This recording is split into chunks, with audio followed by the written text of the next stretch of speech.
When the tall black man in tattered clothes entered the Silvercrest Hotel, security couldn't remove him fast enough. "This hotel belongs to me," he said without emotion, eyes fixed on a legacy stolen decades ago. They mocked him, threw him into the rain, warned him never to return.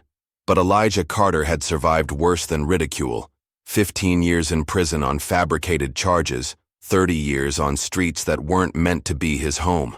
What the Kavanaugh dynasty never understood: his patience wasn't weakness, it was a weapon. As their empire of fraud and racial theft unravels, one truth becomes undeniable: the man they erased from history has returned to write its final chapter. Just before we get back to it, I'd love to know where you're watching from today, and if you're enjoying these stories, make sure you're subscribed, because tomorrow's special episode is one you definitely don't want to miss. Rain pounded against the tall windows of the Silvercrest Hotel, the torrential downpour matching the fury of the wind that howled through the city streets. Lightning flashed, momentarily illuminating the luxurious lobby where well-dressed guests mingled, sipping champagne and enjoying the warmth that money could buy. The massive oak doors swung open suddenly, letting in a gust of wind and rain. The cheerful chatter stopped as heads turned toward the entrance. Standing there, dripping wet and looking drastically out of place, was a tall black man with tattered clothes. His face was weathered by years on the street, but his eyes, those eyes were something else entirely. They carried a piercing intensity that seemed to cut through the superficial glamour of the hotel. The security guard stationed by the door immediately tensed, hand moving to his radio. The guests nearest the entrance stepped back, some wrinkling their noses in disgust, others whispering behind manicured hands.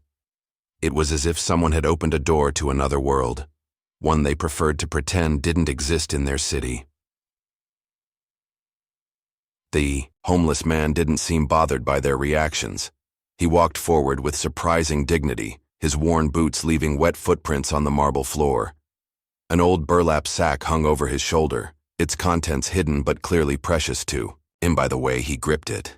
"Excuse me," called out the front desk clerk, a young white woman with perfectly styled blonde hair.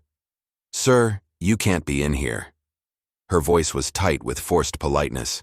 The man continued walking, his eyes scanning the lobby as if looking for something or someone. The hotel manager, Mr. Langley, emerged from his office at the commotion. He was in his 50s, with silver-streaked dark hair and the perpetual look of someone who considered himself better than most. His tailored suit projected authority as he strode across the lobby. "Is there a problem here?" Langley asked, though his tone made it clear he already knew the answer. The homeless man turned to face him. "No problem," he said, his voice unexpectedly deep and clear. "I'm just here to claim what's mine." Langley's eyebrows shot up. "I beg your pardon." "This hotel," the man said simply. "It belongs to me." There was a beat of silence before Langley burst into laughter. Several guests joined in, their tittering spreading across the lobby like wildfire. "Well, that's certainly a new approach," Langley said, amusement dripping from his words. "Usually the homeless just ask for spare change, not the entire building." The man didn't flinch. His gaze remained steady on Langley's face, unwavering despite the mockery. "Call security," Langley said to the clerk, who quickly picked up the phone.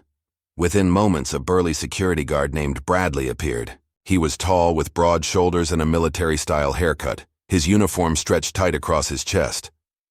"What seems to be the issue, Mr. Langley?"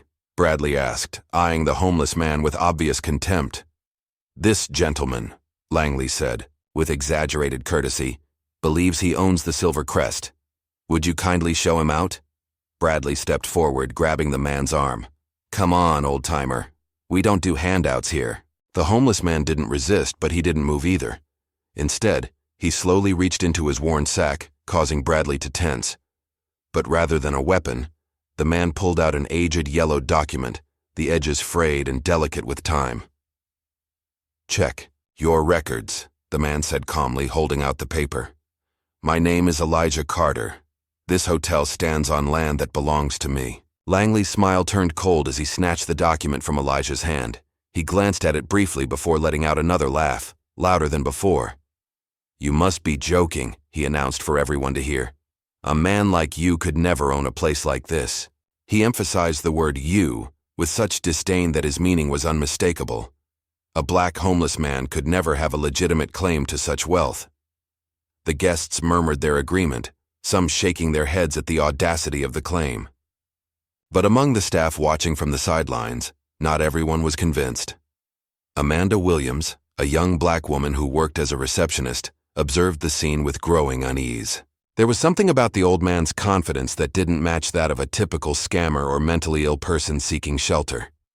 Bradley tightened his grip on Elijah's arm. "Let's go, buddy. Don't make this harder than it needs to be." As they began to drag him toward the exit, a young Latino staff member named Diego Martinez quickly pulled out his phone and snapped a photo of the document that Langley had tossed aside on the reception desk. He slipped the phone back into his pocket before anyone noticed. Elijah didn't struggle as Bradley and another security guard physically removed him from the premises. They pushed him out into the rain with enough force to send him stumbling down the steps. He fell to his knees on the wet pavement, his sack tumbling beside him. The guards stood watching from the doorway, making sure he wouldn't try to come back in. One of them laughed and said something to the other, both of them turning to head back inside. Elijah slowly got to his feet, gathering his sack and holding it close to his chest to protect it from the rain. He looked up at the magnificent building, water streaming down his face. But there was no defeat in his expression, only certainty and perhaps a touch of pity for those inside. Before walking away, he locked eyes with Langley, who stood smugly in the doorway.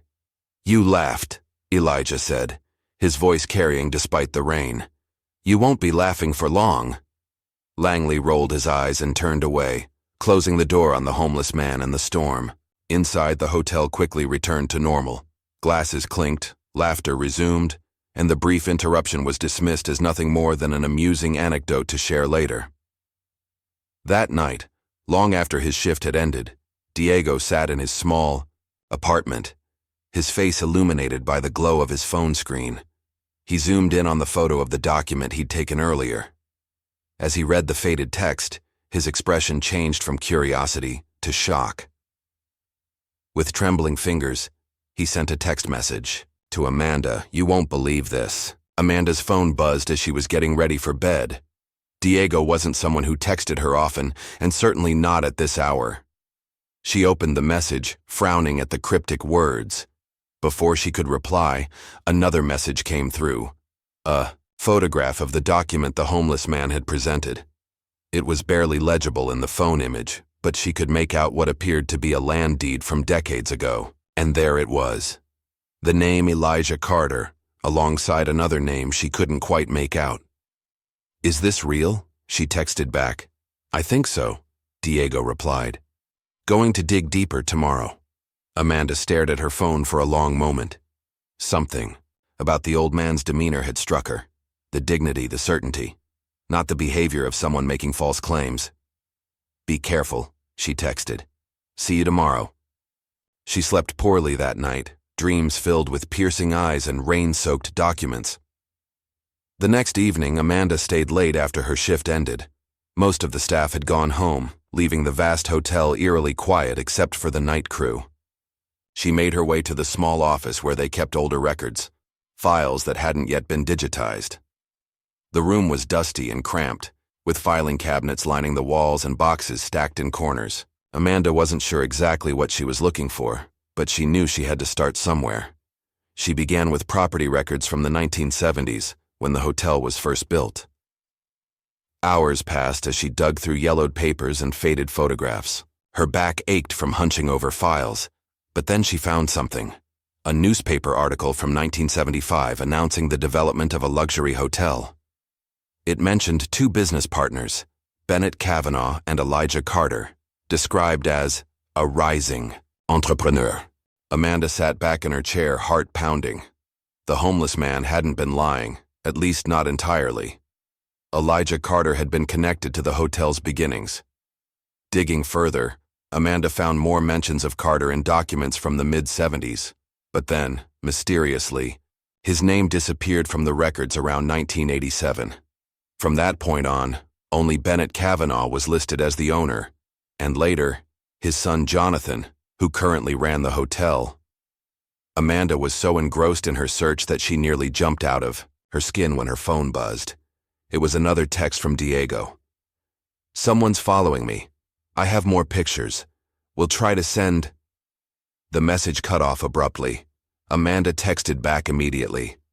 "Diego? Are you okay?" No response. She tried calling, but the call went straight to voicemail. A chill ran down her spine that had nothing to do with the office's aggressive air conditioning.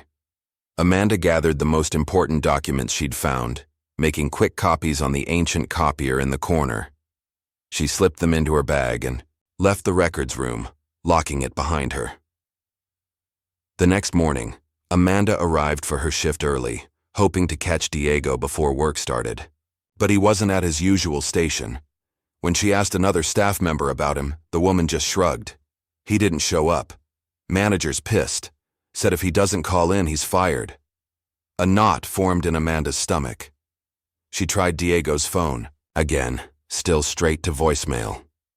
During her lunch break, Amanda made a decision. She took a taxi to Diego's apartment building, a modest complex on the other side of town.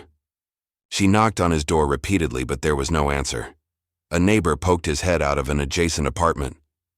"You looking for the guy in 3B? Haven't seen him since yesterday." "Did you notice anything unusual?" Amanda asked. "Anyone hanging around who didn't belong?" The neighbor thought for a moment. "Now that you mention it, there was a black SUV parked outside most of yesterday. Not from around here." Amanda thanked him and left, the knot in her stomach tightening.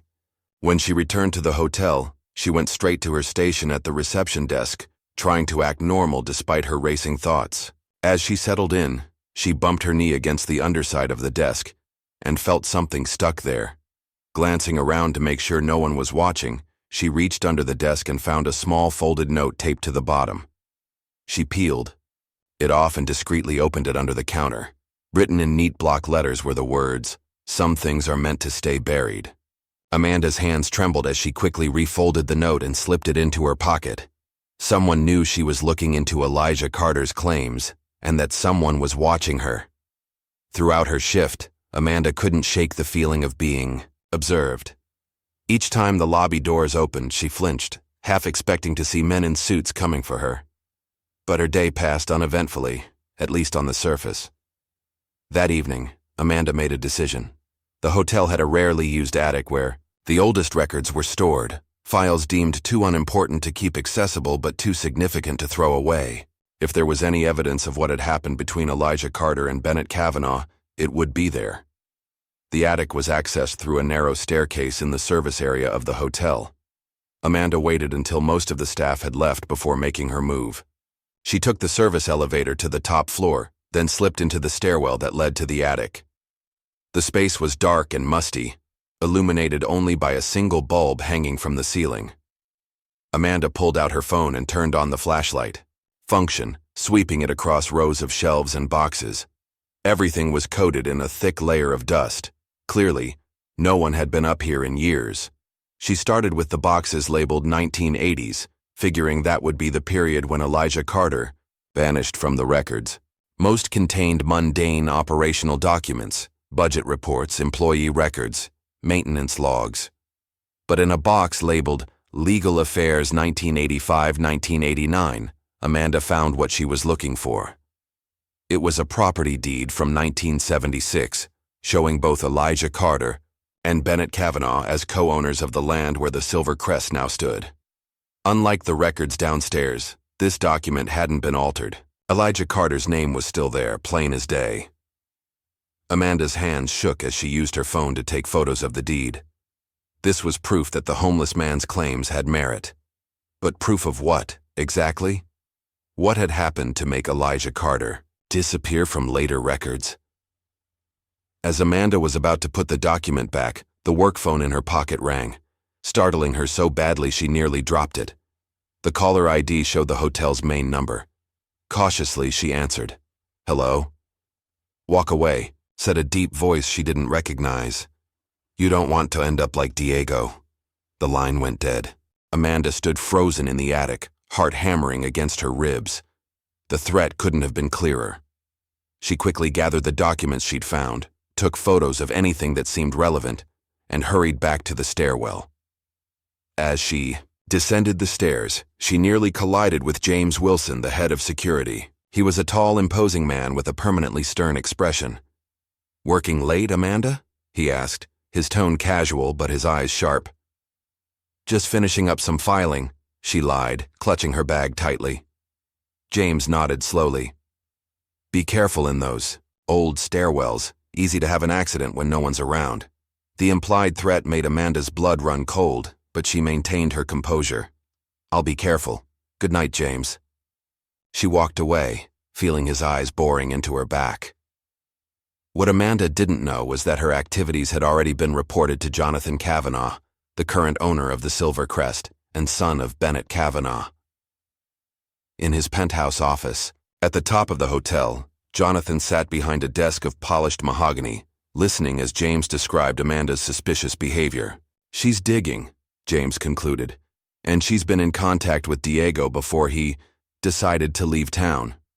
Jonathan Kavanaugh was in his 40s, with the same silver-streaked dark hair his father had once had. His face might have been handsome, if not for the coldness in his eyes. "Make sure she doesn't get too curious," Jonathan said, swirling the bourbon in his glass. "We can't afford complications right now, not with the anniversary gala coming up." "Understood, sir," James replied. "And the homeless man?" Jonathan's expression darkened. "Find him. Find out what he knows, who he's talked to. Then make sure he's no longer a problem." James nodded and left the office, leaving Jonathan alone with his thoughts. He opened a drawer in his desk and pulled out an old photograph, a picture of his father standing in front of the Silver Crest on its opening day. Bennett Kavanaugh stood proud and alone, as if the hotel had always been his and his alone. Jonathan slipped the photo back into the drawer. Whatever had happened in the past would stay buried. He would make sure of it. Meanwhile, Amanda had made a decision. She needed to find Elijah Carter before Kavanaugh's men did. Using the photo of the deed and some basic internet searches, she had pieced together a rough history of the man who claimed to own the Silver Crest. Elijah Carter had indeed been a businessman in the 1970s, with investments in several properties around the city. Then, in 1987, he had seemingly vanished from public life.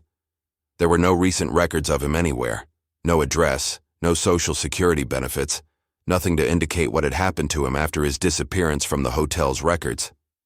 Amanda started with the obvious places: homeless shelters, soup kitchens, community centers that served the unhoused population. Most turned up nothing, but at a small church that offered meals on weekends, an elderly volunteer remembered Elijah. "Tall fellow, keeps to himself, carries an old sack?" "Yes, he comes by sometimes, but never stays long. Proud man, that one."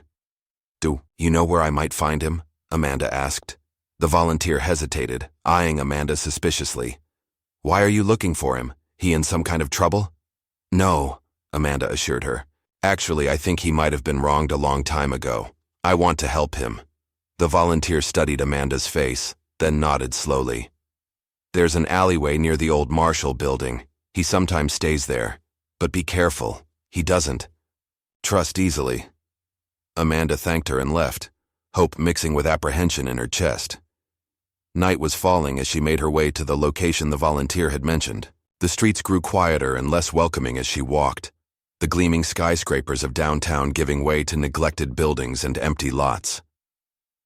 The alleyway was narrow and dimly lit, wedged between an abandoned warehouse and a pawn shop with bars on its windows.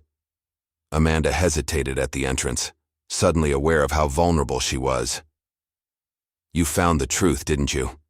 The voice came from the shadows, causing Amanda to start. She peered into the darkness and saw a figure seated on a makeshift bed of cardboard and blankets. As her eyes adjusted, she recognized Elijah Carter. Up close, without the rain and the chaos of the hotel lobby, she could see the intelligence in his eyes, the dignity in his posture despite his circumstances. This was not a man broken by life, but one who had endured and waited. "Mr. Carter?" Amanda said, stepping closer. My name is Amanda Williams. I work at the Silver Crest. I remember you, Elijah said. You were watching, not laughing like the others. Amanda nodded, unsure how to proceed. I found some documents about you and Bennett Kavanaugh, about the hotel. Elijah's expression didn't change, but something flickered in his eyes. A sudden alertness, like a predator sensing prey. Then you know I wasn't lying, he said. I know your name was on the original deed, Amanda replied. What I don't know is what happened after. Elijah gestured to the space beside him. Sit, if you want to hear the story. It's not a short one. Amanda hesitated only briefly before sitting down on the edge of the cardboard. Around them, the city hummed with distant traffic and muffled voices. Above, between the tall buildings, a few stars managed to shine through the urban glow. I've been waiting a long time to tell someone who would listen, Elijah said, his deep voice barely above a whisper. A very long time. And as night settled fully over the city, Elijah Carter began to tell Amanda Williams the story of how he had lost everything, and why, after all these years, he had come back to reclaim it.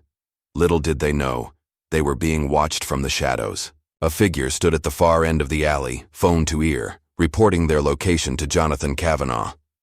The alleyway remained silent except for the distant hum of traffic and the occasional siren wailing in the night. A single streetlight at the entrance cast long shadows, its bulb flickering as if struggling to stay alive. Amanda sat beside Elijah, waiting as he gathered his thoughts. His weathered hands rested on the worn burlap sack in his lap, the same one he'd carried into the hotel. I wasn't always like this, Elijah began, his deep voice steady despite the cold. In the 70s, I had everything a man could want. A beautiful wife, a daughter in college, and a growing business. Amanda listened intently as Elijah's eyes seemed to look back through time, seeing a different world. I started with nothing, he continued. My father was a janitor. My mother cleaned houses. But they believed in education. I worked my way through college, started investing in real estate when banks wouldn't give most black folks the time of day. He shifted, sitting up straighter as pride momentarily replaced the weariness in his expression. By 1975, I had enough capital to partner with Bennett Kavanaugh on a major project, the Silver Crest Hotel. Bennett had the connections, I had the vision, and additional funding. We were going to create the finest hotel in the city. So what happened? Amanda asked softly. Elijah's face darkened. Bennett couldn't stand that I was his equal. He wanted a silent partner who'd stay in the background, not a black man with his name on the deed and his face at the groundbreaking ceremonies. A bitter smile crossed Elijah's face. But I wasn't going to hide. This was my achievement too. I earned it. He paused, taking a deep breath before continuing. In 1987, Bennett made his move. He fabricated financial records, making it look like I'd been embezzling from our company accounts. The police showed up at my house in the middle of the night. They dragged me out in handcuffs while my wife watched. Amanda's hand went to her mouth. That's horrible. The justice system wasn't kind to black men then. Still isn't. Elijah's voice remained even, but his knuckles whitened as he gripped his sack. My assets were frozen. The high-priced lawyer I hired turned out to be Bennett's golf buddy. The jury saw exactly what they expected to see. A guilty black man reaching above his station. Elijah fell silent for a moment, his eyes focused on something far away. I got 15 years. My wife couldn't handle the shame. She moved away, changed her name. My daughter, his voice finally cracked. She believed I was guilty for years. By the time I got out, Bennett had erased me from every record. The hotel, our other properties, everything was in his name alone. But you kept the deed, Amanda said, nodding toward his sack. The original, yes. My wife had hidden it before she left. It was the only thing waiting for me when I got out in 2002. Elijah carefully opened his sack and pulled out the same yellowed document he'd shown at the hotel. This is my proof. This and other evidence I've gathered over the years. What kind of evidence? Elijah started to answer but suddenly tensed, his head turning sharply toward the entrance of the alley. Someone's watching us, he whispered. Amanda turned to look, but saw only shadows. "We need to move," Elijah said, already gathering his few possessions. "They've found us." "Who's found us?" Amanda asked, but Elijah was already standing, guiding her deeper into the alley. "Kavanaugh's men. They've been following me for days. Now they're following you too." They slipped through a narrow gap between buildings, emerging onto a quieter street. Elijah moved with surprising speed and agility for a man his age, leading Amanda through a maze of back streets.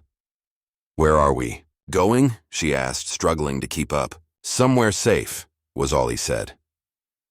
After 20 minutes of navigating the urban labyrinth, they arrived at an abandoned community center. Elijah produced a key and unlocked a side door. "How do you have a key to this place?" Amanda asked as they entered. "I used to fund this center back in the day," Elijah replied, his voice tinged with pride and sorrow. "They closed it down years ago, but they never changed the locks." Inside, the building was dusty but intact. Elijah led her to a small office in the back, where a camping lantern provided dim light. "We'll be safe here for a while," he said, setting down his sack. "I've never brought anyone here before." Amanda's phone buzzed in her pocket. She pulled it out to see a text from an unknown number. "Your friend Diego says hello from Mexico. Quit while you're ahead." Her blood ran cold. "They're threatening me now," she said, showing Elijah the message. "They're getting desperate," Elijah said grimly. "That means we're onto something they don't want found." "Diego didn't go to Mexico," Amanda said. "Something happened to him, just like they're threatening will happen to me." Elijah nodded solemnly. "Bennett Kavanaugh's son is just like his father, willing to do anything to protect what they stole." "I should go home, get some things if we're hiding out," Amanda said. Elijah looked troubled. "It might not be safe. I'll be quick. They don't know I've met with you yet." She stood up, straightening her shoulders. "I need to get my laptop and some changes of clothes if we're going to figure this out." Reluctantly, Elijah agreed. "Be careful, and if anything seems wrong, don't go inside. Just come back here." Amanda took a taxi to her apartment building, constantly checking to make sure she wasn't followed. Her street looked normal, her building quiet. Maybe she was being paranoid after all. That sense of security evaporated the moment she opened her apartment door. Every drawer had been pulled out, contents dumped on the floor. Her mattress was slashed, furniture overturned. On the wall above her bed, scrawled in what looked like red marker, were the words, "Walk away." Amanda stood frozen in the doorway, heart pounding. Then, forcing herself to focus, she grabbed a backpack and stuffed it with whatever clothes remained, intact. She grabbed her laptop from its hiding place in a hollowed-out book on her shelf, thankfully overlooked by the intruders, and fled. Back at the community center, Elijah listened grimly as Amanda described what she'd found. "Jonathan Kavanaugh is getting worried," he said. "He knows we're close to exposing him." He reached into his sack and pulled out a small notebook. "This is why." "What is it?" Amanda asked, taking the notebook. "For years after I got out of prison, I lived on the streets watching the Silver Crest from a distance. I saw things, shady meetings, bribes changing hands. I wrote everything down, waiting for the right moment." Amanda flipped through the notebook, filled with dates, times, and detailed observations written in neat, precise handwriting. "This isn't enough on its own," Elijah admitted. "But combined with the deed and other evidence I've gathered, it starts to build a case." "What other evidence?" Amanda asked. Before Elijah could answer, they heard the sound of vehicles pulling up outside. "They've found us," Elijah said, quickly returning the notebook to his sack. "We need to go. Now." They slipped out the back door just as flashlight beams swept through the front windows. In the distance, Amanda could make out a black SUV, the same one described by Diego's neighbor. "This way," Elijah whispered, leading her behind the building, toward a chain-link fence. As they reached the fence, a car engine roared to life nearby. Headlights swept across them as a sedan accelerated in their direction. "Run!" Elijah shouted, pushing Amanda toward the fence. She scrambled over it, Elijah right behind her despite his age. The car screeched to a halt at the fence, and two men jumped out, shouting at them to stop. Elijah led Amanda to a maze of shipping containers behind a nearby warehouse. As they ducked between the metal giants, Elijah suddenly veered left, approaching a parked car. "What are you doing?" Amanda hissed. Without answering, Elijah ducked under the car and did something she couldn't see. When he emerged, he was holding several disconnected wires. "They won't be using this one to follow us," he said with grim satisfaction. "Come on." They continued running until they reached a busy street, where Elijah hailed a cab. As they pulled away, Amanda saw the men who had been chasing them emerge from the shipping containers, looking furious. "How did you know to disable that car?" Amanda asked once they were safely moving through traffic. "I was a mechanic in prison," Elijah said simply. "Learned a few things." The cab dropped them at a small motel on the outskirts of town. Elijah paid cash for a room, and they settled in for the night, both too wired to sleep. "There's something else," Elijah said after a long silence. "Something that could bring down Jonathan Kavanaugh for good." Amanda leaned forward. "What is it?" "Bennett. Kavanaugh kept a ledger, a secret accounting book detailing every corrupt deal, every stolen asset." Elijah's eyes gleamed in the dim motel room light. "Including proof that he framed me." "You have this ledger?" Amanda asked. Elijah shook his head. "Not yet, but I know where it is. Hidden in a safe in Bennett's old office, now Jonathan's private study at the hotel." "How do you know about it?" "Bennett's assistant told me years ago after Bennett died. She'd seen it but was too afraid to come forward." Elijah's expression grew solemn. "She died last year. Cancer. Made me promise to finish what she started, exposing the truth." Amanda took a deep breath. "So we need to get into Jonathan Kavanaugh's private office and find a ledger that might not even exist anymore." "That's right," Elijah said, a hint of a smile on his weathered face. "Think you're up for it?" Despite everything, the dangers, the threats, her ransacked apartment, Amanda found herself nodding. "Yes, I am." Outside their motel room, a car pulled into the parking lot, its headlights briefly illuminating the window before going dark. Morning light filtered through the cheap motel curtains, waking Amanda from a fitful sleep. She sat up quickly, momentarily disoriented before remembering the events of the previous day. Elijah was already awake, sitting in a chair by the window, watching the parking lot. "The car from last night is gone," he said without turning around. "But they'll be looking for us." Amanda checked her phone. 3 missed calls from the hotel. She was officially late for work. There was also a text from an unfamiliar number. "Footage from lobby shows you talking to the homeless man. Final warning." She showed it to Elijah, who nodded grimly. "We're running out of time." "What's our plan?" Amanda asked, running her fingers through her tangled hair. "We need allies," Elijah said. "People who can help us get to that ledger." Amanda thought for a moment, then opened her laptop. "I might know someone," she said, typing quickly. "Carl Taylor, the night janitor at the hotel. He's worked there for decades, since before the Kavanaughs took over completely." "Can he be trusted?" Elijah asked. "I think so. He's never seemed to like Langley or the Kavanaughs much, always muttering about how things used to be better." While Amanda contacted Carl, Elijah turned on the small motel television. A local news program was covering a charity gala scheduled at the Silver Crest that evening, hosted by Jonathan Kavanaugh himself. "Every year, he throws this party to celebrate his family's legacy," Elijah said, his voice bitter. "Using my hotel to boost his reputation while I lived on the streets." Amanda looked up from her laptop. "Carl's willing to help us. He says there's something we should see, records in the hotel basement that never made it to the regular archives." "When can we meet him?" "Tonight during the gala. Everyone will be distracted by the event." Elijah smiled for the first time since Amanda had met him. "Perfect. While Jonathan parades around playing the benevolent businessman, we'll be uncovering the truth about his family." They spent the day preparing, with Amanda using her laptop to research the Kavanaugh family's history more thoroughly. What she found was troubling, a pattern of acquiring properties from minority owners throughout the city, often under suspicious circumstances. The Silver Crest wasn't an isolated incident, she told Elijah. The Kavanaughs have been doing this for generations. As evening approached, they disguised themselves as best they could. Amanda wore a blonde wig she'd purchased from a nearby shop, while Elijah shaved his gray beard and donned a service worker's uniform that Carl had provided. They arrived at the hotel separately, with Amanda entering through a service entrance, where Carl was waiting. The elderly janitor led them through back corridors, carefully avoiding security cameras.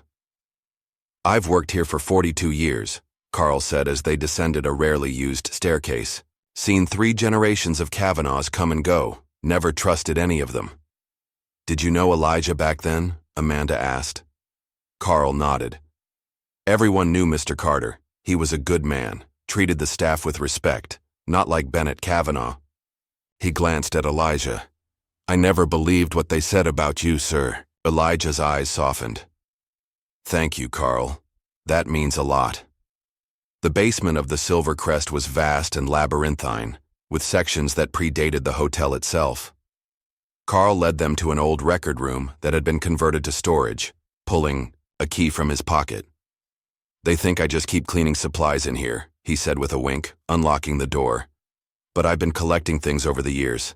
Things they thought they'd destroyed. Inside, boxes lined the shelves, each labeled meticulously with dates and categories." Carl pointed to one marked 1987, police reports. "That's where I'd start," he said. "I need to get back upstairs before they notice I'm gone. Good luck." After Carl left, Amanda and Elijah quickly opened the box. Inside were copies of police reports related to Elijah's case, but many sections had been redacted with thick black marker. "They were thorough," Elijah muttered, flipping through page after page of censored information. One report, however, caught Amanda's attention. It mentioned a witness who was prepared to testify on Elijah's behalf, stating that the financial records had been falsified. But a handwritten note in the margin stated, "Witness unavailable, relocated out of state." "They silenced your witness," Amanda said. "Just like they tried to silence Diego," Elijah replied, his expression grim. They continued searching until Amanda found something else, a private investigator's report commissioned by Bennett Kavanaugh just before Elijah's arrest. "Look at this," she said, handing it to Elijah. "Bennett was having you followed for months. He was planning this all along." Elijah's hands trembled slightly as he read the report. "All these years, I thought maybe I'd missed something, some warning sign. But he was always planning to betray me." As they continued their search, the sound of music and laughter filtered down from above. The gala was in full swing, with the city's elite gathering to celebrate the Kavanaugh family legacy. Suddenly, the door opened. Amanda and Elijah froze, expecting Carl, but instead, Langley stood in the doorway, his face contorted with rage. "I knew something was going on," he snarled, reaching for his radio. "Security, I need—" Before he could finish, Carl appeared behind him, swinging a mop handle that connected with the back of Langley's head. The manager crumpled to the floor, unconscious. "Sorry I'm late," Carl said, breathing heavily. "Saw him heading this way on the security monitors." "We need to move fast," Elijah said, gathering the most important documents. "Langley will be missed soon." "What about the ledger?" Amanda asked. "It's our only chance of proving anything definitively," Elijah replied. "We need to get to Jonathan's office." Carl hesitated. "That's on the top floor, heavily secured. You'll never make it past the guards." "I might," Amanda said, an idea forming. "The gala is happening right now. Jonathan will be downstairs with the guests." "Too risky," Elijah argued. "Not if I go alone," Amanda insisted. "I still have my staff key card. If anyone stops me, I'll say I'm working late." After a heated debate, they agreed Amanda would try to access Jonathan's office while Elijah and Carl secured their exit route through the service area.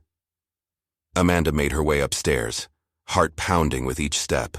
The sounds of the gala grew louder as she passed the grand ballroom, then faded again as she ascended to the executive level. As expected, the security desk outside Jonathan's office was empty. The guard had likely been reassigned to the gala. Amanda swiped her card, holding her breath until the light turned green and the door unlocked. Jonathan's office was opulent, with floor-to-ceiling windows overlooking the city. Amanda moved quickly to the large painting behind his desk, the typical place for a wall safe in such offices. Sure enough, moving the painting revealed a modern electronic safe. Of course it has a code, she muttered to herself. She tried several combinations, Jonathan's birthday, the hotel's founding date, all without success. Then she remembered something Carl had mentioned, 3 generations of Kavanaughs.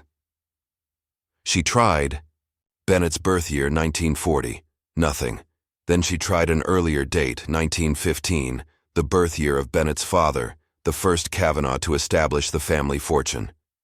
The safe beeped and swung open. Inside were documents, cash, and a leather-bound book that looked decades old.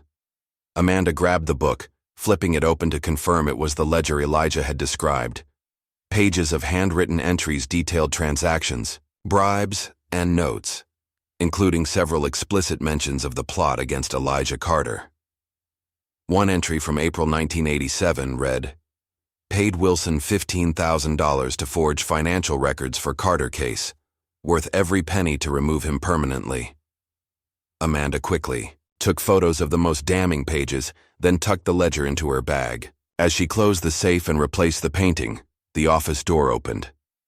Jonathan Kavanaugh stood in the doorway, his expression shifting from surprise to cold fury as he recognized Amanda despite her disguise. "I thought there was a rat in my hotel," he said, stepping inside and closing the door behind him. "What a disappointment that it's you, Amanda." Amanda backed away, clutching her bag.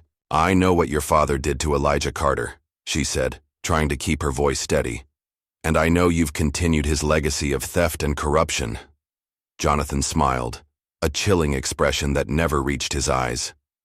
"And who's going to believe you? A hotel receptionist and a homeless man against the Kavanaugh family? This city was built by people like us." "You mean people who steal from others? Who ruin lives for profit?" Amanda's fear was giving way to anger. "The ledger tells the whole story." For the first time, Jonathan's confidence faltered. "What ledger?" "Your father's secret accounting book. The one that details how he framed Elijah Carter, how he bribed officials, how he built this hotel on lies." Jonathan lunged forward, reaching for her bag. Amanda dodged, but he grabbed her arm, twisting it painfully. "Give it to me," he hissed. The office door burst open again, and Elijah stood in the doorway, with Carl right behind him. "Let her go." "Jonathan," Elijah commanded, his voice as powerful as it had been decades earlier when he was a respected businessman. Jonathan's grip tightened on Amanda's arm. "You ruined everything, old man. Coming back here, stirring up the past." "The past never left," Elijah said, stepping forward. "It's been waiting for justice." Amanda used Jonathan's momentary distraction to wrench free, stumbling away from him. "I have it all," she said, pulling out her phone. "And I've already sent copies of the ledger to a secure email." Jonathan's face contorted with rage. "Security," he shouted. "Security to my office now."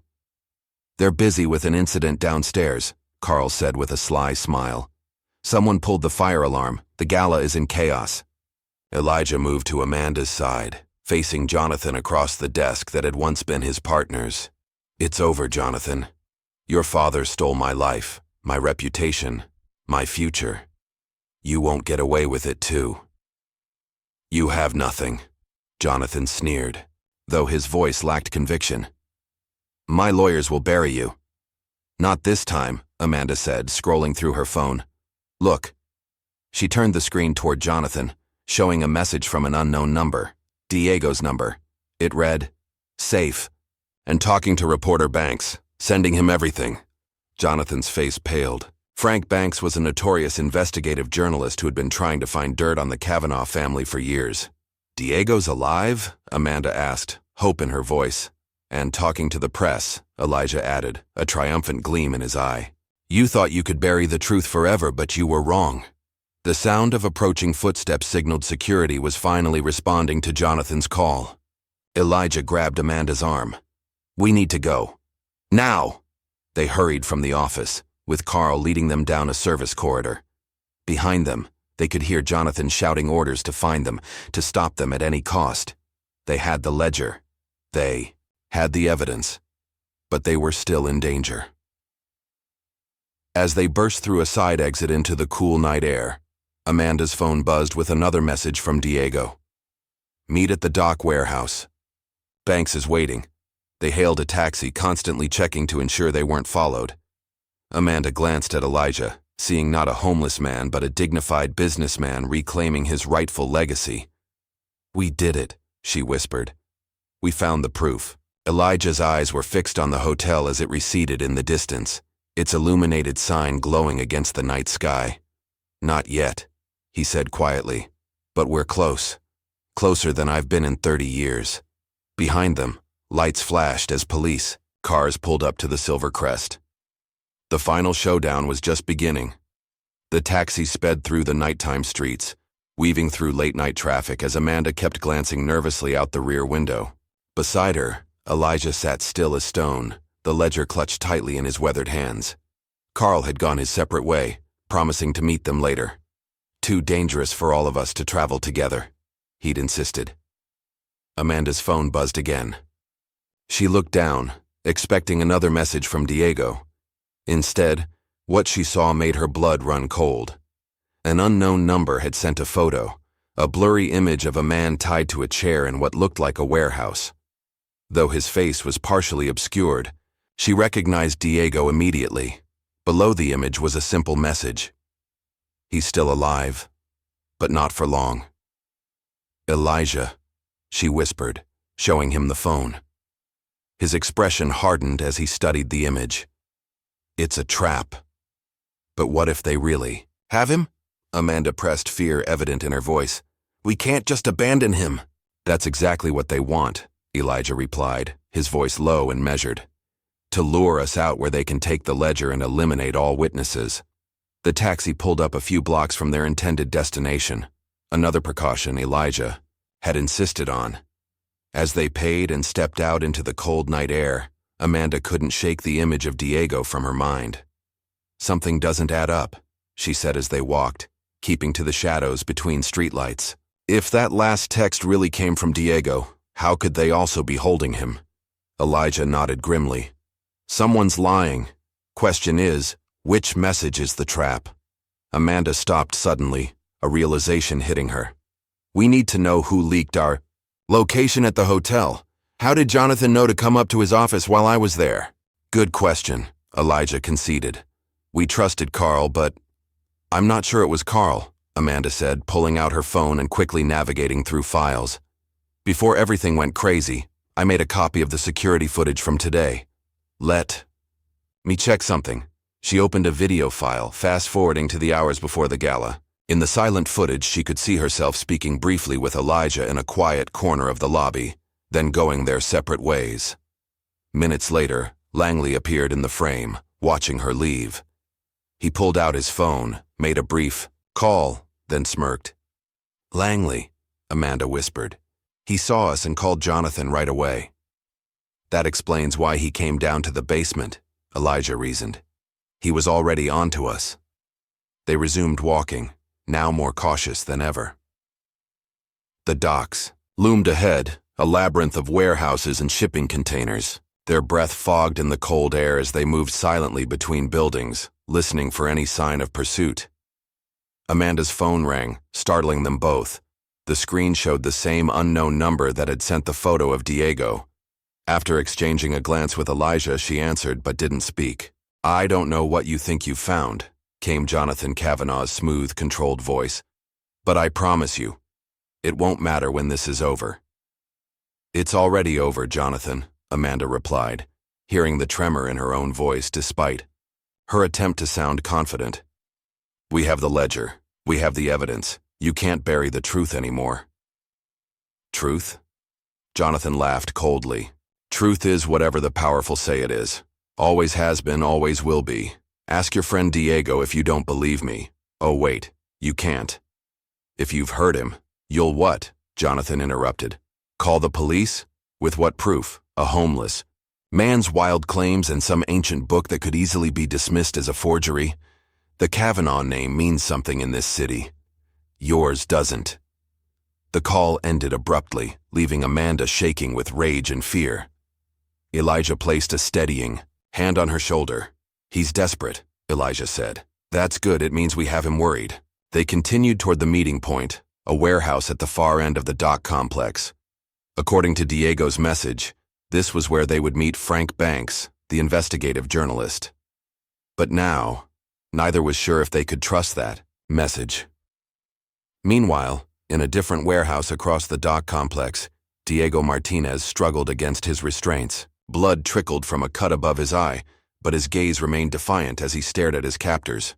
They won't fall for it, he spat at the man looming over him, James Wilson, the head of security from the Silver Crest. They're smarter than you think.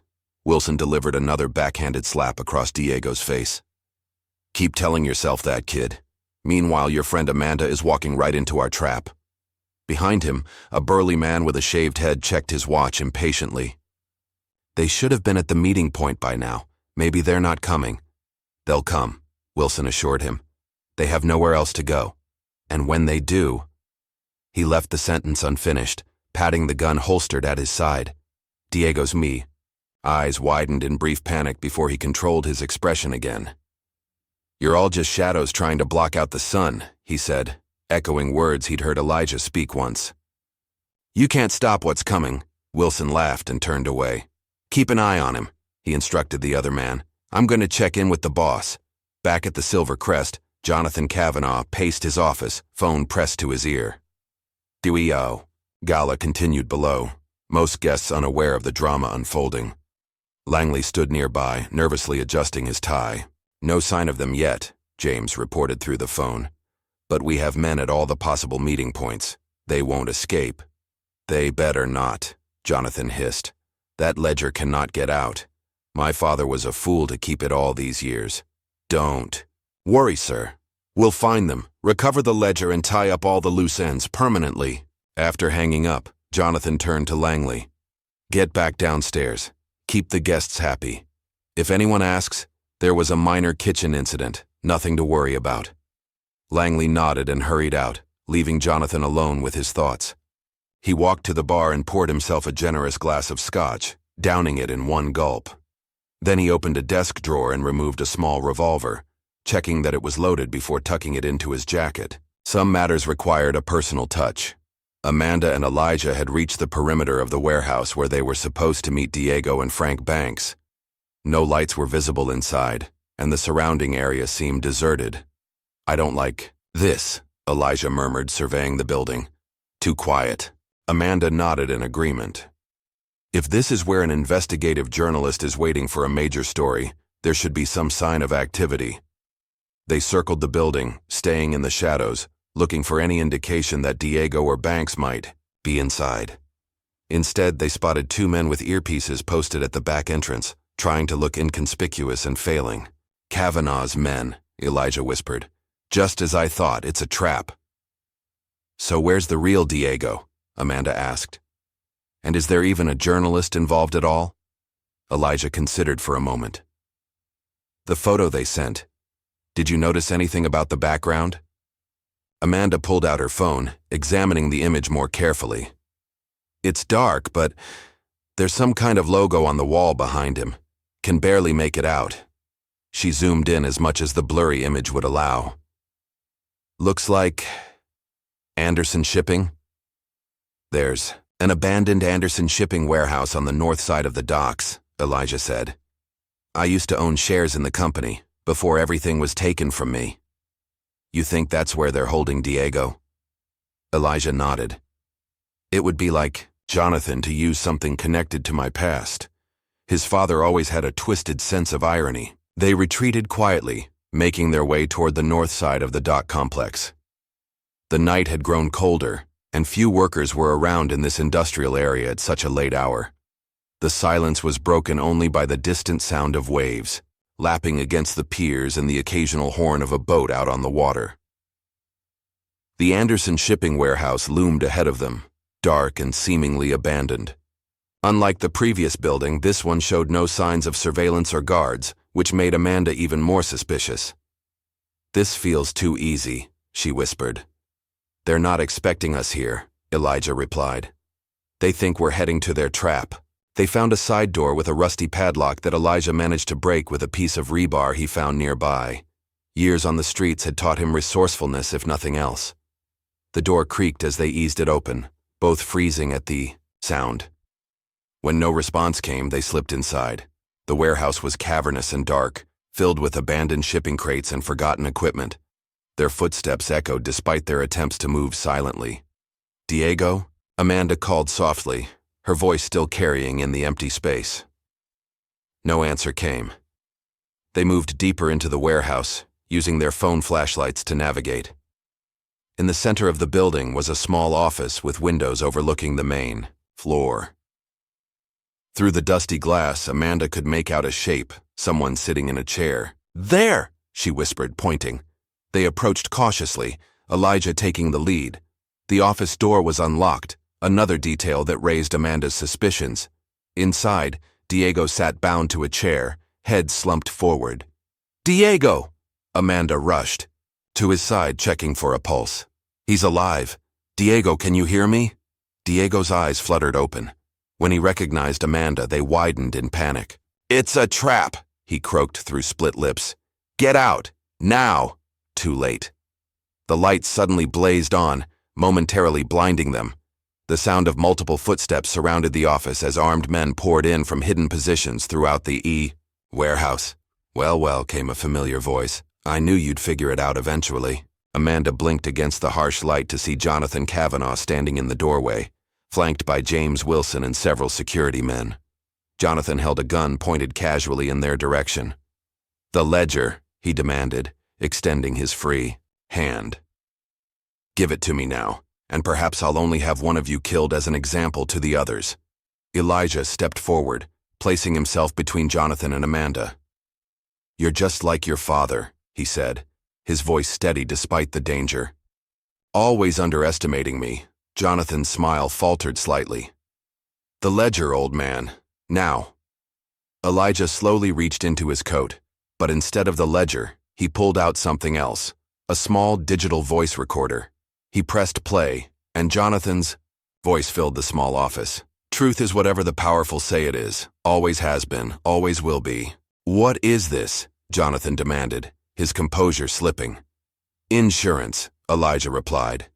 "Every conversation, every threat, all recorded, and already uploaded to multiple secure locations. It was a bluff. They'd only recorded the one phone call, but Jonathan couldn't know that. His face darkened with fury. "Kill them," he ordered Wilson. "Kill them all." Wilson raised his gun, aiming first at Elijah. Amanda, acting on pure instinct, threw herself forward, knocking into Wilson just as he fired. The bullet went wide, shattering a window instead. Chaos erupted. Diego, who had been working on his restraints throughout the conversation, broke free and tackled one of the security men. Elijah dove for Jonathan, grappling for the gun. Amanda scrambled behind a desk as more shots rang out. Through the confusion, she saw Elijah and Jonathan struggling for control of the weapon. Despite his age, Elijah was surprisingly strong, fueled by decades of righteous anger. The gun went off. Both men froze. For a terrible moment, Amanda thought Elijah had been shot. Then Jonathan stumbled backward, a red stain spreading across his shoulder. He clutched at the wound, his face a mask of disbelief. The security men hesitated, unsure whether to continue the fight or attend to their boss. That moment of uncertainty was all they needed. "Run!" Elijah shouted, grabbing the ledger from where he'd hidden it in his coat. "Now!" They fled from the office, Diego limping but moving quickly despite his injuries. Behind them, Wilson was shouting orders, trying to reorganize his men while also tending to Jonathan. They burst out of the warehouse into the cold night air, running blindly into the maze of shipping containers and dock equipment. Somewhere behind them, they could hear pursuit, voices calling and footsteps pounding. "This way," Diego gasped, leading them toward a line of trucks parked near the dock entrance.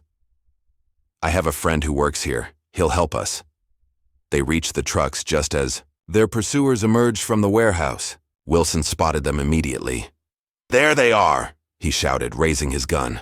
A shot rang out, the bullet pinging off metal near Amanda's head. She ducked instinctively, heart hammering in her chest. "Over here!" called an unfamiliar voice. A man in a dock worker's uniform waved frantically from the cab of a truck, engine already running. "Get in, quick."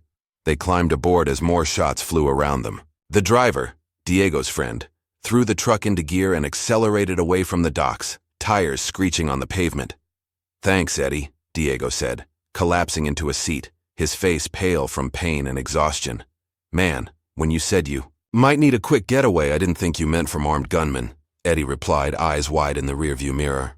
"What the hell have you gotten into?" "It's a long story," Amanda replied, still catching her breath. "But we have proof of something big, something that could bring down one of the most powerful families in the city." Eddie whistled low. "The Kavanaughs? Damn, you guys don't mess around." "Where can you take us?" Elijah asked, clutching the ledger to his chest. "I know a place," Eddie replied, navigating through side streets to avoid main roads where they might be spotted. "Friend of mine runs a motel outside the city. No questions asked, no IDs required." As the truck sped through the night, Amanda looked back at the receding lights of the city. Somewhere back there, Jonathan Kavanaugh was nursing a gunshot wound and plotting his next move. They had escaped for now, but she knew this was far from over. The real battle was just beginning. Dawn broke over the city, pale light seeping through the thin curtains of the roadside motel where they had taken refuge. Amanda sat at a small table, laptop open before her, the precious ledger beside it. She had been working for hours, scanning pages and assembling evidence, fighting exhaustion with cheap coffee from the vending machine outside. Diego lay on one of the beds, his wounds cleaned and bandaged as best they could manage with a drugstore first aid kit. Eddie had left hours ago, promising to keep an eye on the situation in the city and warn them of any developments. Elijah stood by the window, peering through a gap in the curtains at the nearly empty parking lot. He had barely slept, keeping vigil while Amanda worked. "How's it coming?" he asked, his voice rough with fatigue. "Almost done," Amanda replied, rubbing her tired eyes. "I've scanned all the key pages from the ledger and compiled them with the other evidence, the original deed, the police reports Carl found, everything." "And you're sure this Frank Banks is legitimate? Not another trap?" Amanda nodded. "I did some research. He's been investigating the Kavanaughs for years, trying to prove their corruption. He's won awards for exposing similar cases of corporate fraud and racial discrimination.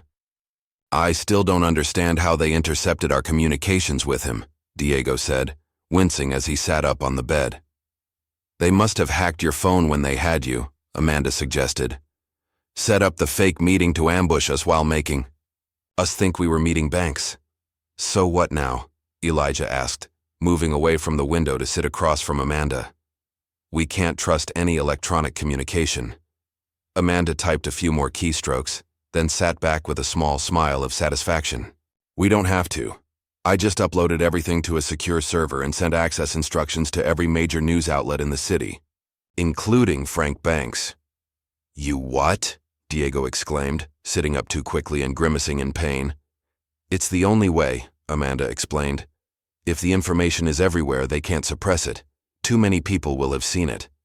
Elijah's weathered face broke into a slow smile, the first genuine one Amanda had seen from him. "Clever, very clever." "That's not all," Amanda continued, turning her laptop to show them a social media page. "I created accounts detailing everything that's happened, the history of the hotel, Bennett Kavanaugh's fraud, your imprisonment, all of it. It's already being shared hundreds of times." Diego checked his phone. "It's trending. Justice for Elijah is picking up steam."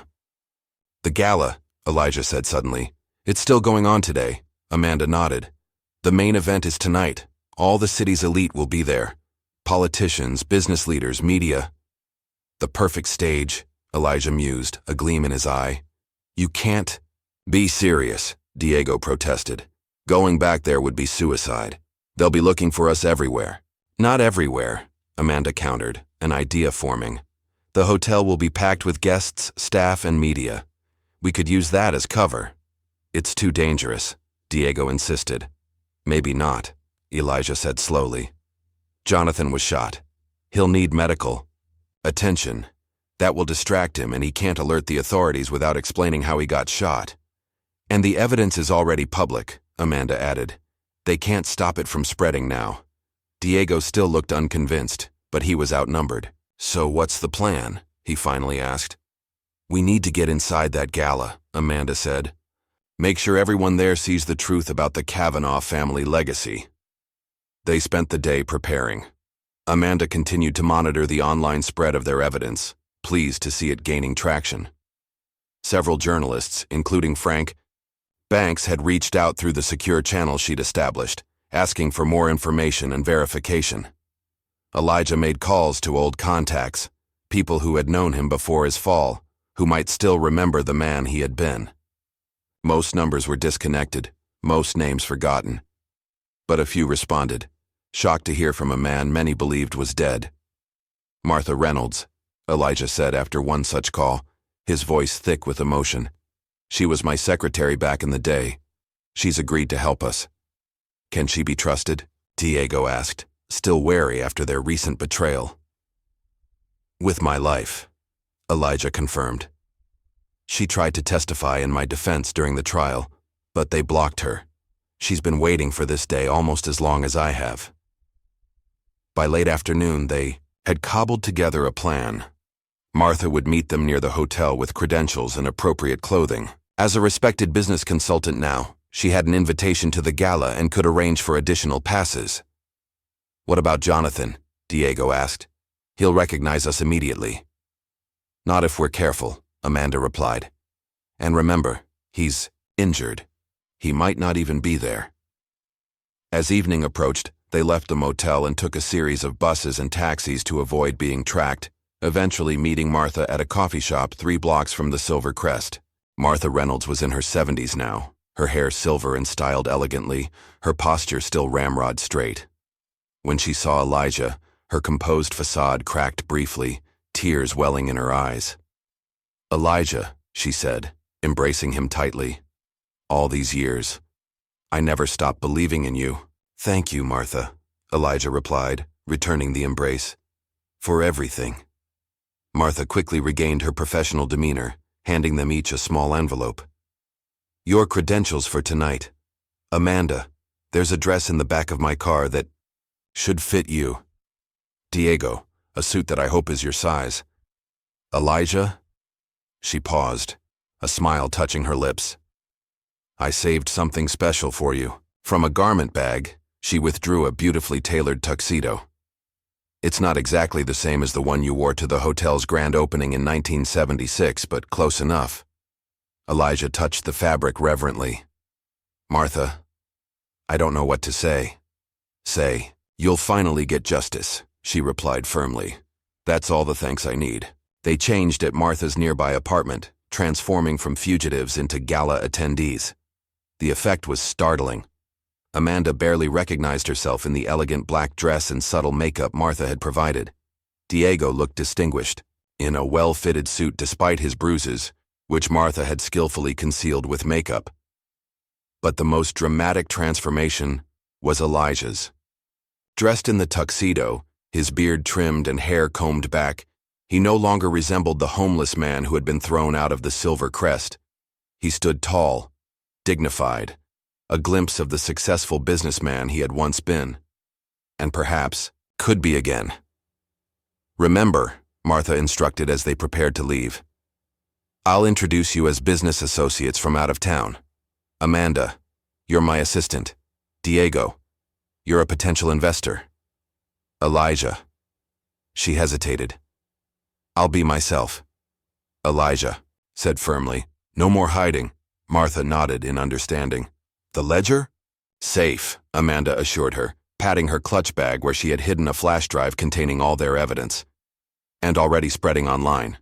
They arrived at the Silver Crest as the gala was in full swing.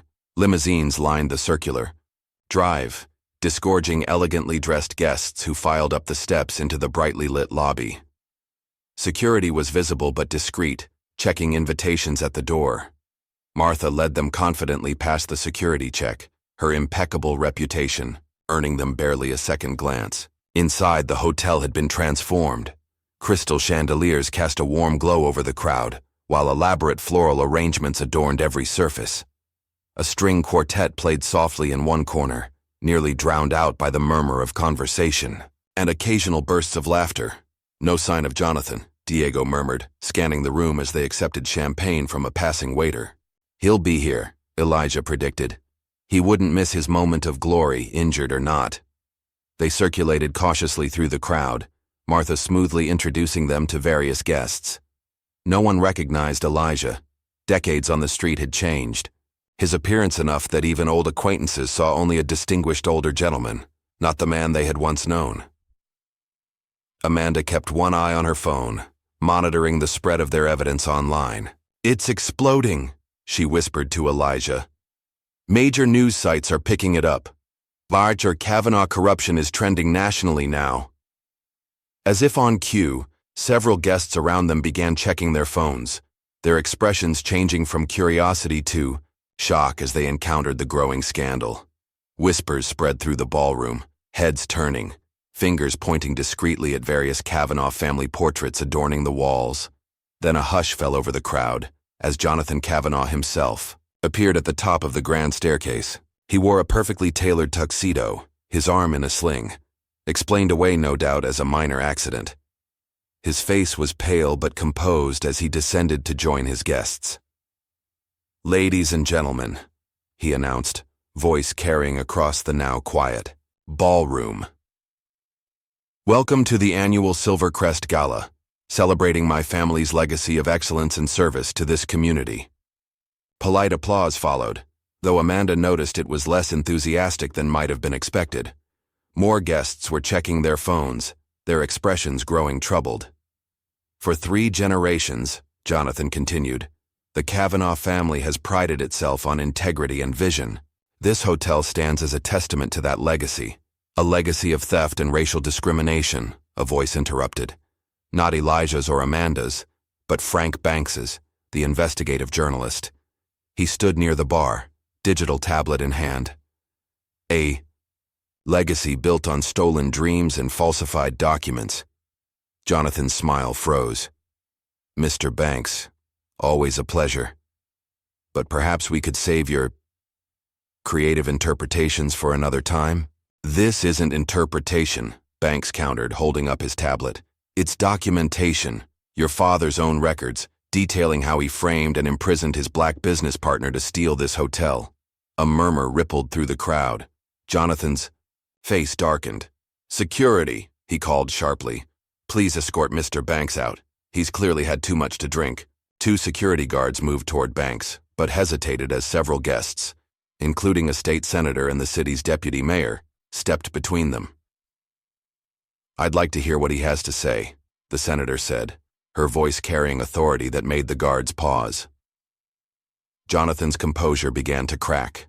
"This is absurd. These are clearly falsified documents, probably created by competitors trying to damage my family's reputation." "They're real, Jonathan," the voice came from behind him. Jonathan whirled to find Elijah standing there, no longer hiding in the shadows but standing proudly in the center of the ballroom. A collective gasp went up as several of the older guests recognized him. "Elijah Carter," someone whispered, the name spreading through the crowd like wildfire. "Impossible," Jonathan sputtered. "You're the rightful co-owner of this hotel," Elijah finished for him. "The man your father framed, imprisoned, and tried to erase from history." The ballroom erupted in confused conversation. Jonathan tried to regain control, raising his voice over the din. "This man is a delusional vagrant who has been harassing my staff for days. Security, remove him immediately." The security guards moved forward, but again hesitated as Frank Banks called out, "Before you do that, you might want to check your phones. The full story is breaking on every news outlet in the city." All around the ballroom, phones were lighting up with notifications. Guests who had been uncertain now looked at Jonathan with growing suspicion and, in some cases, disgust. "The ledger doesn't lie, Jonathan," Elijah said, stepping closer. "Your father wrote it all down. Every bribe, every falsified document, every step of his plan to steal what we built together." Jonathan's face contorted with fury. You think anyone will believe you? A homeless black man against the Kavanaugh family? This city belongs to people like us. The words spoken in anger only confirmed what the evidence suggested. More guests began to edge away from Jonathan, distancing themselves from the growing scandal. Amanda stepped forward, joining Elijah. It's over, Jonathan. The truth is out. As if to confirm her words, the ballroom doors burst open. FBI agents in suits entered, led by a grim-faced woman who headed straight for Jonathan. Jonathan Kavanaugh, she announced formally. I'm Special Agent Harrison.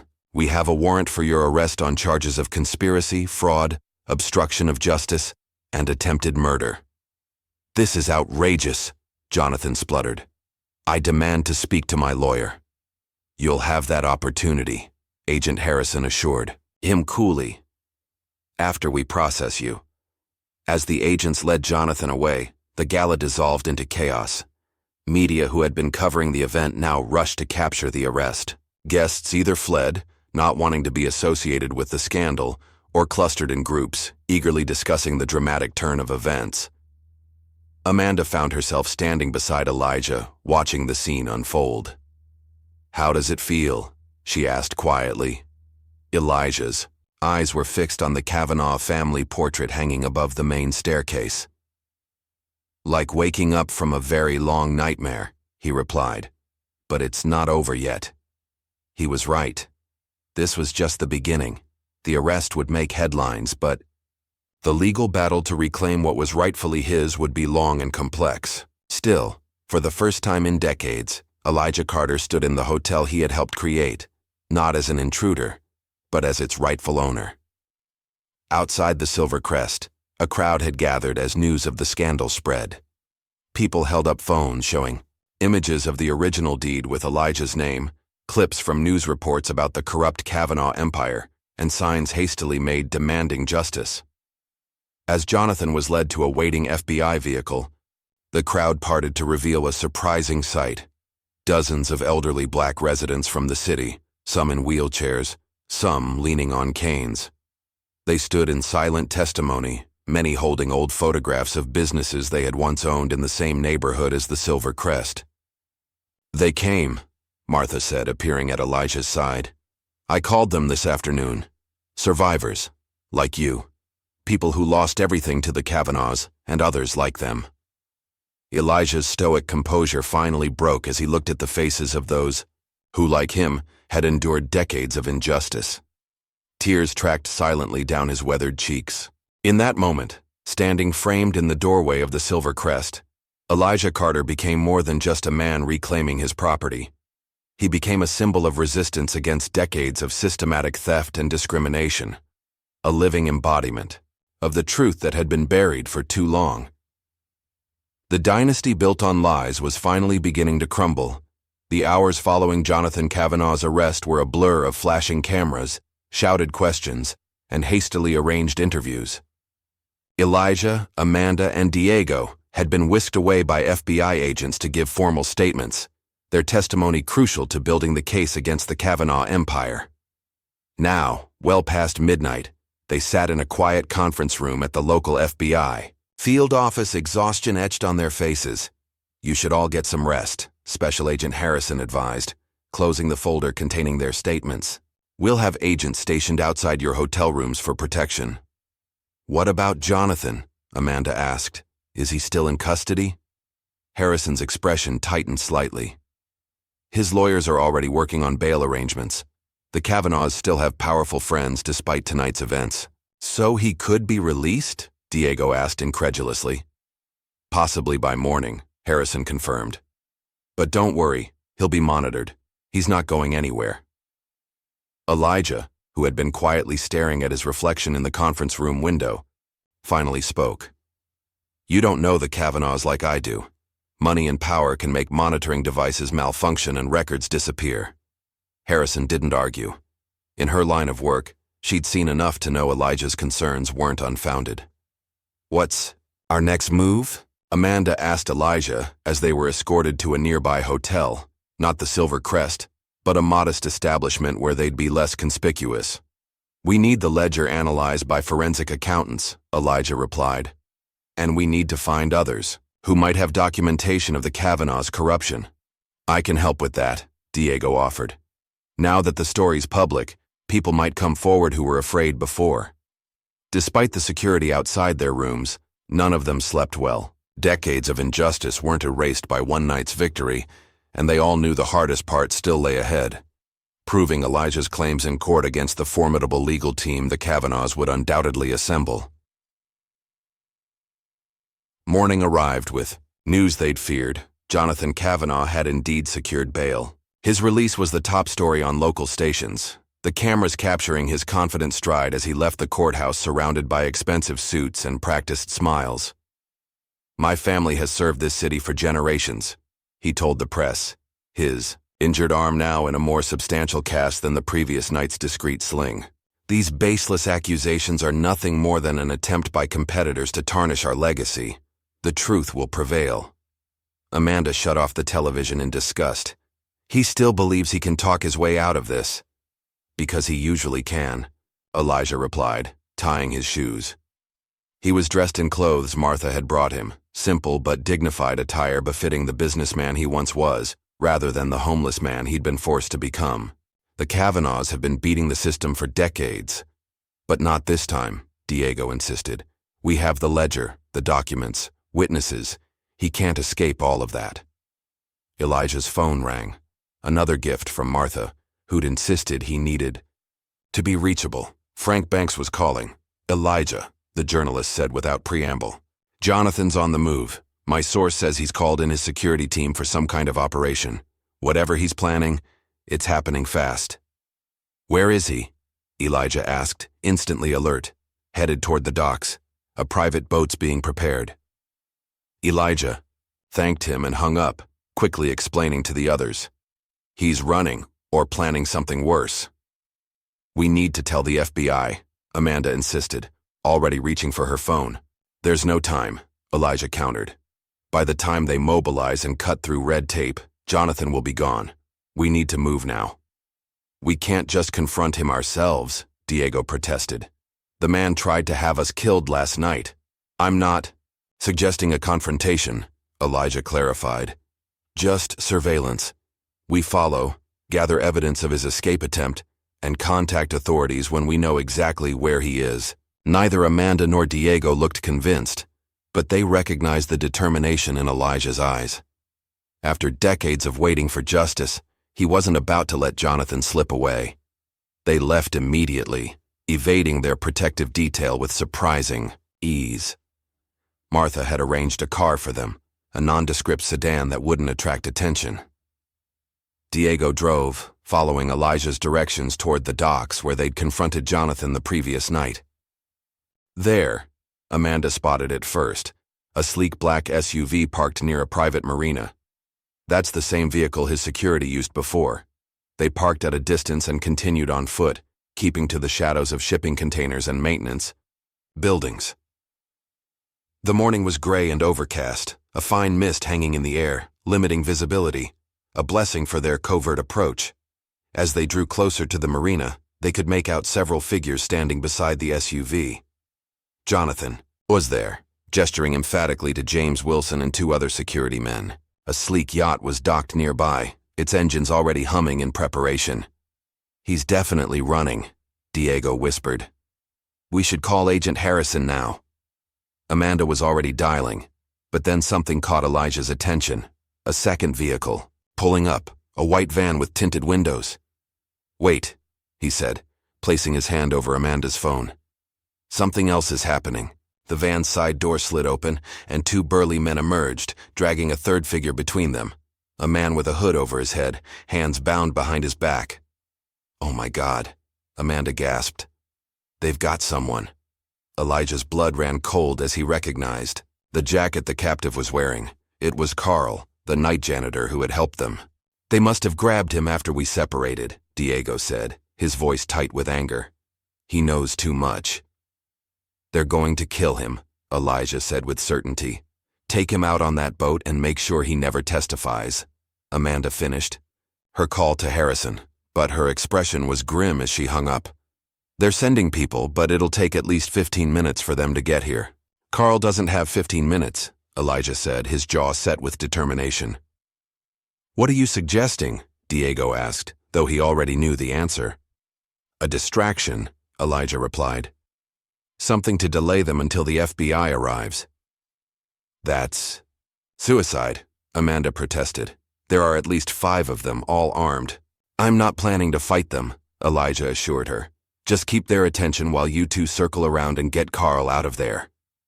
Before they could protest further, Elijah was moving, skirting around the edge of the dock to approach from a different angle than the one they'd been watching from. Amanda and Diego exchanged frustrated glances before beginning their own circuitous route toward the van. Near the yacht, Jonathan was checking his watch impatiently. Let's move, he ordered. Get him on board and let's go. I want to be in international waters by noon. Wilson and his men began marching the hooded Carl toward the gangplank, while Jonathan made a final call on his phone. It's done, he said to whoever was on the other end. The old man and his friends won't be a problem after today. Make sure those records are destroyed before going somewhere, Jonathan? The voice seemed to come from nowhere and everywhere at once, amplified by the dock's acoustics. Jonathan spun around, searching for its source. Elijah stepped out from behind a stack of crates, about 30 yards away, far enough to be out of immediate reach, close enough to be heard clearly. You, Jonathan snarled. I should have known. You'd turn up like a bad penny. One last chance, Jonathan, Elijah called, his deep voice carrying across the dock. Let Carl go. Turn yourself in. Make this right. Jonathan laughed, a harsh sound devoid of humor. Make it right? You think a few nights in a luxury prison before my lawyers get me out is right, after what my father did to you? No, old man. If you want justice, come and take it. He nodded to Wilson, who drew his gun and aimed it at Elijah. I wouldn't do that, Elijah warned. Not with so many witnesses. What witnesses? Jonathan sneered, gesturing to the empty dock. The ones watching. This live stream. Elijah held up his phone, the camera facing Jonathan and his men. Everything you've said and done in the last 5 minutes is being broadcast live to thousands of viewers, including the FBI. It was a bluff. He hadn't actually started streaming. But Jonathan couldn't know that. His face contorted with rage as he stalked toward Elijah. Give me that phone, he demanded, reaching with his good arm. Elijah backed away, continuing to hold the phone up as if recording. Touch me, and you add assault to your growing list of charges. Jonathan halted, suddenly uncertain. Behind him, Wilson still had his gun trained on Elijah, waiting for orders. Shoot him, Jonathan finally said. We'll say he attacked us. Self-defense. Wilson hesitated. Sir, if he's really streaming, I said shoot him. A gunshot cracked through the misty, morning air. Everyone froze. But it wasn't Wilson who had fired. At the far end of the dock, Amanda stood with a flare gun pointed skyward, the emergency flare climbing high above them before bursting in a shower of bright red sparks visible for miles. In the momentary distraction, Diego had managed to reach the van and free Carl, cutting his restraints with a pocket knife and pulling off the hood. They now stood near the marina entrance, Carl disoriented but alive. Jonathan, realizing his plans were unraveling, made a desperate lunge at Elijah. Despite his age, Elijah sidestepped smoothly, causing Jonathan to stumble past him. It's over, Jonathan, Elijah said calmly. It's not over until I say it's over, Jonathan shouted, turning back to face Elijah. He pulled a small revolver from inside his jacket, the same one he'd taken from his desk the night before. Several things happened at once. Wilson shouted, Mr. Kavanaugh, don't! Amanda screamed Elijah's name, and the sound of sirens filled the air as police cars and FBI vehicles swarmed the entrance to the docks, responding to both Amanda's earlier call and the flare that had drawn attention from every emergency service in the vicinity. Jonathan's hand wavered, the gun shifting between Elijah and the approaching authorities. You ruined everything, he hissed at Elijah. It should have been ours. My father earned it. Earned it? Elijah's voice was steady despite the gun pointed at him. Your father stole it, Jonathan. He stole my life. He made it better than you ever could have. Jonathan's control was slipping, his voice rising hysterically. He built an empire on stolen dreams, Elijah replied. And now it's crumbling, just like everything built on lies eventually must. Jonathan's face twisted with rage. He raised the gun, aiming directly at Elijah's heart.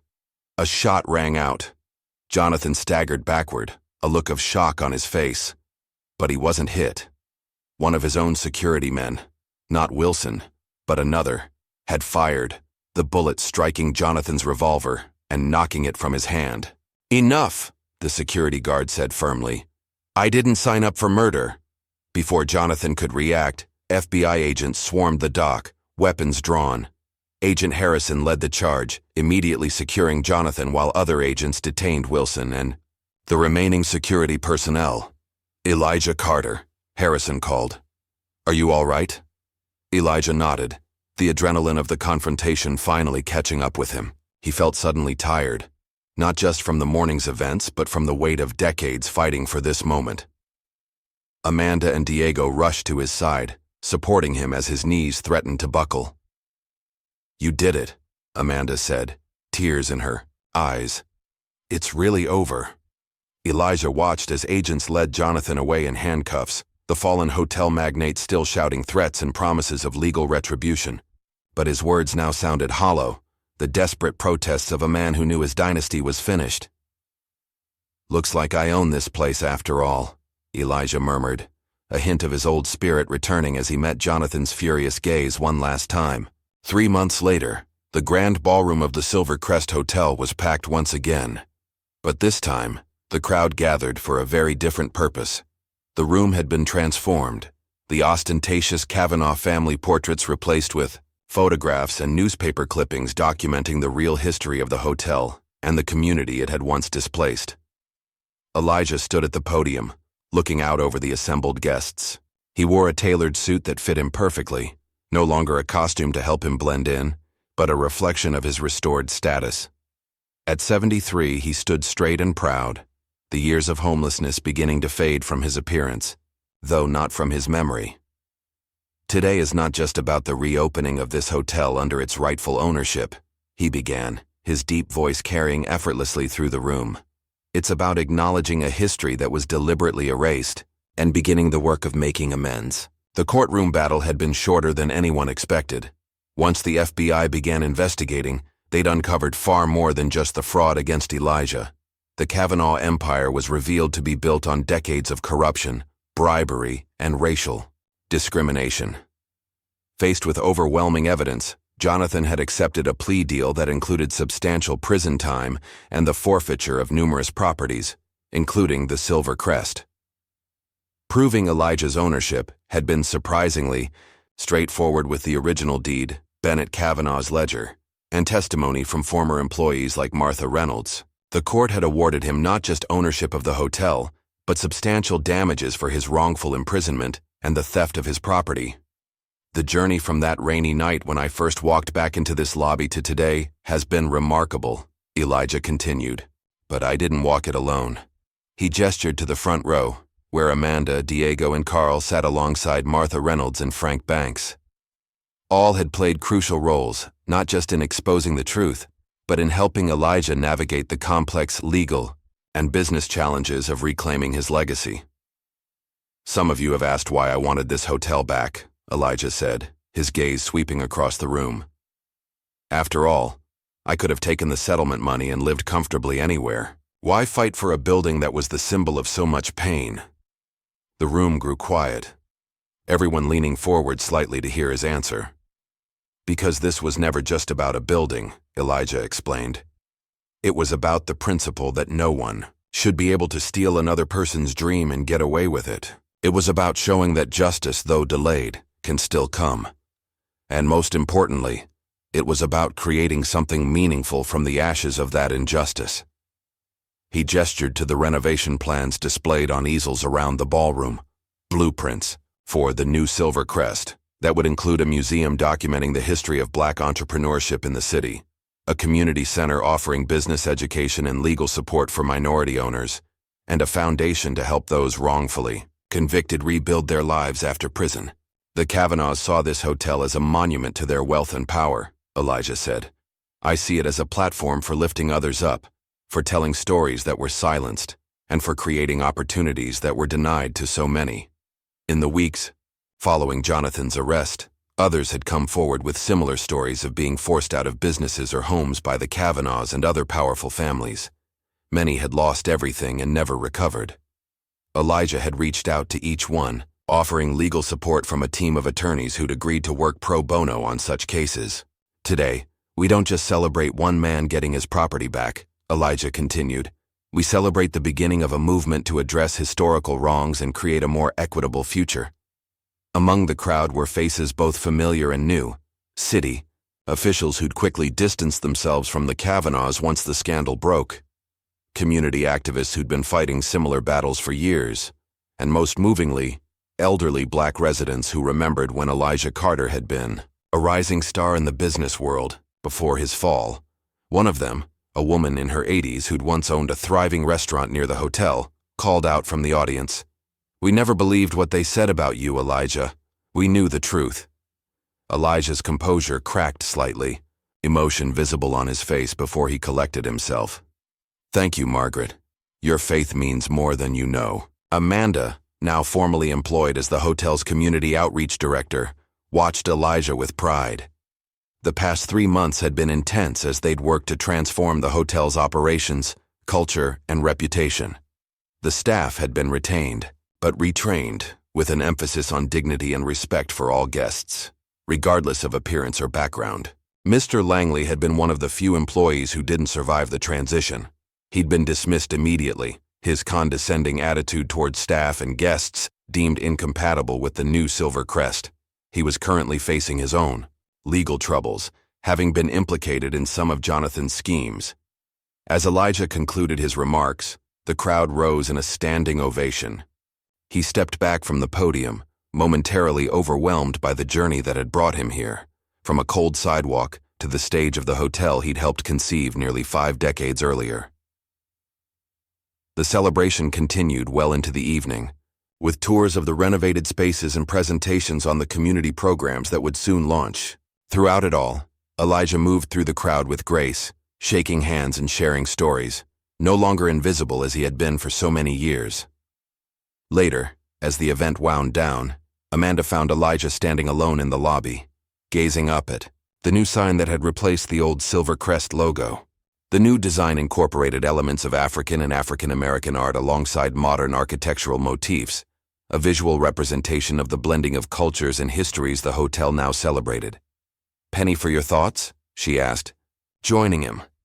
"Just thinking about all the nights I spent looking at this building from the outside," Elijah replied, wondering if I'd ever see justice. "And now you're on the inside, changing it for the better." Elijah nodded thoughtfully. "There's still so much to do. The Kavanaughs weren't the only ones who built fortunes by pushing others down. But you've started something important," Amanda said. "People are paying attention now. Other companies are being scrutinized. Other historical wrongs are being examined. Thanks to you," Elijah said, turning to face her. "I wouldn't be here if you hadn't believed me that first night." Amanda smiled. "I just recognized the truth when I heard it. The rest was all you." After completing her MBA, which Elijah had insisted on paying for, Amanda had been offered prestigious positions at several major corporations. To everyone's surprise, she'd turned them all down to continue working with Elijah on transforming the Silver Crest into a center for community empowerment and historical reconciliation. Diego had taken a different path, accepting a journalism scholarship to document stories like Elijah's, cases where systemic racism had been weaponized through the legal system to strip Black Americans of their property and opportunities. His first series of articles had already won awards and sparked investigations in 3 states. Carl had retired from his janitor position, but remained connected to the hotel as a community elder and unofficial historian, his decades of quiet observation now valued as he helped piece together the true history of the property and its impact on the surrounding neighborhoods. "Do you regret anything?" Amanda asked Elijah as they watched the last guests departing. Elijah considered the question carefully before answering. "Only that it took this long," he finally said. "But now? Now they'll never forget," The following morning, Elijah arrived early at the hotel, before any staff or guests. He walked through the quiet lobby, ran his fingers along the reception desk, and then took the elevator to the top floor, to the office that had once belonged to Bennett and then Jonathan Kavanaugh. Now it was his. The space had been completely redesigned, the ostentatious furniture replaced with pieces that were elegant but understated. The walls, once covered with hunting trophies and family portraits, now displayed photographs of the neighborhood as it had been in the 1970s, when Elijah and Bennett had first purchased the land. Elijah sat behind the desk and opened a drawer, removing the original deed to the property, the same document he'd carried in his sack for decades, now professionally preserved and framed. He placed it on the wall where the Kavanaugh family portrait had once hung. Below it, he added a new plaque with a simple inscription: "Justice may be delayed, but it cannot be denied." This hotel stands as a testament to the power of truth and the importance of perseverance. As the morning sun streamed through the windows illuminating the words, Elijah Carter smiled. After 30 years of waiting, he was finally home.